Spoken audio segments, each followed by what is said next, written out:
Hey Shannon. Hey. Thank you for meeting with me today. Thanks for coming. One of the things that you and I talked about the last time we met, you had said one of your big goals this year was to just really deepen sort of your pool of knowledge by meeting with your teams, by collaborating with your teams. And you felt like if you met with your team that it would deepen everybody's understanding and advance kids' achievement. Right. I think you talked about you want to talk about statistical reasoning with your team. That's right. Okay, so tell me about that. How's that going?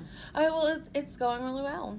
It's been going well. Okay, so what specifically has been going well? We met last week and we decided that we needed someone to come in and help us with our statistical reasoning.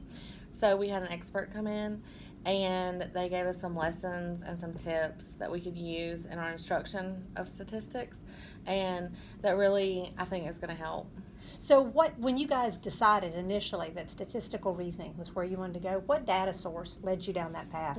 We used the performance series data from the grade level, and by far the lowest indicators were in statistical reasoning. So you felt like your team analyzing that data really helped to surface maybe some stuff that you didn't realize was a problem. For sure. Yeah. And we thought we were surfacing things that were a problem for our students, and I think we really surfaced a problem that was a weakness for our team.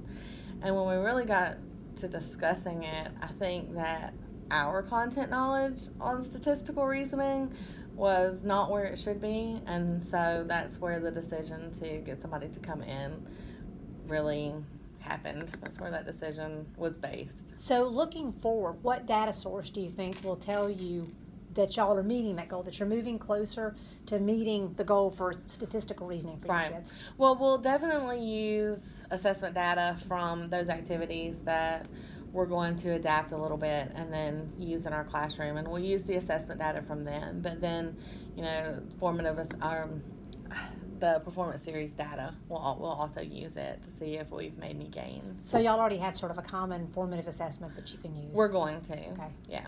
Okay, so looking forward to what are your next steps? What are the big next things coming up? Well, the next steps are going to be to do those similar activities in class, the statistical activities, and then we're going to meet again and analyze the student data from those. So what can I do to help you with that? I'd love it if you could come in when we are analyzing that data and specifically trying to determine, if the Tier 1 instruction worked and help us decide maybe some targeted intervention that we could do after that. That'd be great. Have you got a date set for that already? I do. That'd I'll be email great. you. Super. Thank you, Okay. Shannon. Thanks.